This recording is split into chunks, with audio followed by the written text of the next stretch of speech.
प्रिय छात्रों, प्रश्नावली 5.1 का पहले का लास्ट पार्ट देखिए। खाते में प्रत्येक वर्ष का मिश्रधन जबकि 10,000 रुपए की राशि पर 8% वार्षिक की दर से चक्रवृद्धि ब्याज पर जमा की जाती है। देखिए, पहले वर्ष की राशि दे रखी है हमारी 10,000 रुपए। क्या लिखेंगे?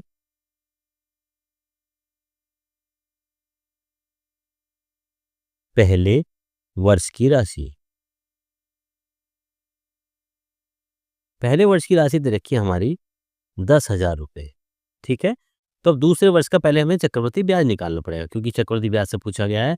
देखिए, दर दे रखी है हमारी 8%, जबकि हर वर्ष प्रत्येक वर्ष पूछा है। यहाँ लिख लीजिए, दर दे रखी है हमारी 8%, समय दे रखा है हमारा 1 वर्ष, क्योंकि प्रत्येक वर्ष है तो इसका मतलब है 1 वर्ष।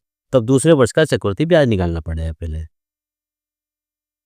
दूसरे वर्ष का चक्रवृद्धि ब्याज क्या फॉर्मूला होता है इसका? इसका फॉर्मूला होता है हमारा चक्रवृद्धि ब्याज बराबर मूलधन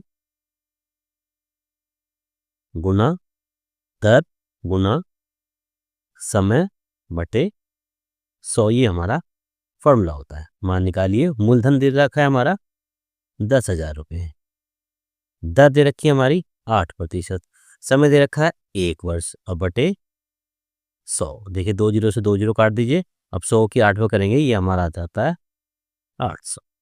तो यहाँ से हमारा दूसरे वर्ष का चक्रवृद्धि ब्याज हमारा 800 आ जाता है। तो दूसरे वर्ष की राशि कितनी होगी?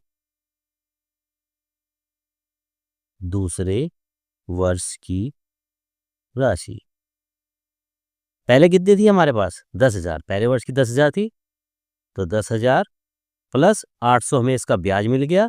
तो कितना आ गया? ये आ जाता है हमारा 10,800 रुपये। ये हमारे दूसरे वर्ष की राशि आ जाती है।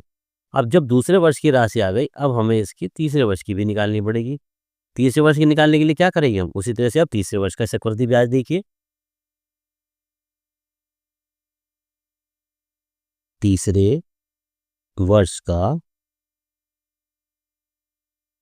चक्रवृद्धि ब्याज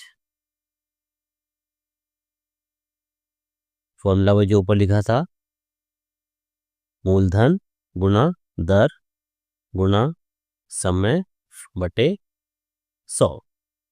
ठीक है। इस बार हमारा मूलधन कितना आया? इस बार हमारा मूलधन है हमारे पास 10,800 रुपये। तो 10,800 गुना दर हमारी वही चलेगी जो 8% दे रखी है, गुना समय हमारा वही चलेगा बटे 100। अब इन 2 जीरो से ये 2 जीरो काट देते हैं, तो 108 बचा और 8 बचा। 108 के जब हम 8 में करेंगे तो यह जाता हमारा 864 रुपये। ठीक है बच्चों, ये अब हमें तीसरे वर्ष का चक्रवृद्धि ब्याज 864 रुपये प्राप्त होता है। तो तीसरे वर्ष की राशि निकालिए। तीसरे वर्ष की राशि कितनी थी तीसरे वर्ष की? ये 10,800 थे हमारे पास, सही, प्लस 864 रुपये अब हमें चक्रवृद्धि ब्याज के मिल गए। तो कितना हो गया? 4 6 जुका तू, यहाँ 6 जुका तू, तो 8 और 8 16 का 6, यहाँ से लगा 1 1 और 1 और ये हो जाए यहाँ पर। तो ये जाता है हमारा 11,664 रुपये हमारी इसकी राशि आ जाती है। तो अब देखिए, श्रृंखला इसकी कैसे बनेगी। श्रृंखला कैसे बनेगी? पहले जो हमारी राशि थी पहले वर्ष की, वो थी हमारी 10,000 रुपये, जो हमें प्रश्न में दी गई थी। तो 10,000 रुपये तो पहले वर्ष की राशि थी। दूसरे वर्ष की कितनी हो गई हमारी? 10,800 रुपये। 10,800 रुपये दूसरे वर्ष की होगी। तीसरे वर्ष की राशि कितनी हो गई? 11,664 रुपये। तो 11,664 रुपये कितने ही आगे निकाल लेते हैं। ठीक है, लेकिन हम यहाँ देख रहे हैं, देखिए यहाँ 10,000 है, यहाँ 10,800 है, इनमें दोनों में 800 का अंतर आ रहा है। उसके बाद जब हम अगला देखते हैं, देखिए प्रथम पद तो हमारा मान आ रहा है इसका 10,000। सार्वंतर मान, सार्वंतर यानी कि D1 का मान आता है A2 माइनस A1, ये आता है हमारा 800। और जब हम D2 का मान निकालेंगे तो 11,664 माइनस 10,800, यहाँ पर अंतर आ जाएगा। यहाँ पर हम देखेंगे कि यहाँ पर हमारा अंतर वो नहीं आ रहा जो हमारा इन दोनों में अंतर आ रहा है। तो यानी कि ये हमारा सार्वंतर जब समान नहीं होता, चलो निकाल लेते हैं। प्रथम पद,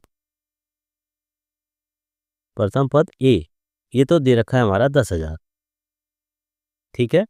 अब निकालते हैं सार्वंतर।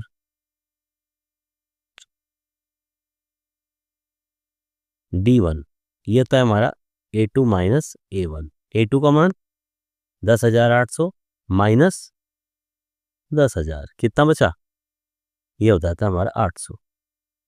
अब D2 का मान निकालिए। D2 का मान क्या आ रहा है, A3 माइनस A1। A3 का मान 11,664 माइनस 10,800, कितना बचेगा देखिए।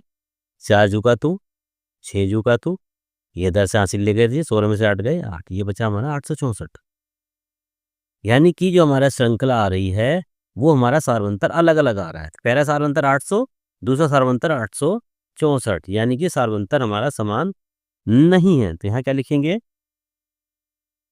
यहाँ सार्वंतर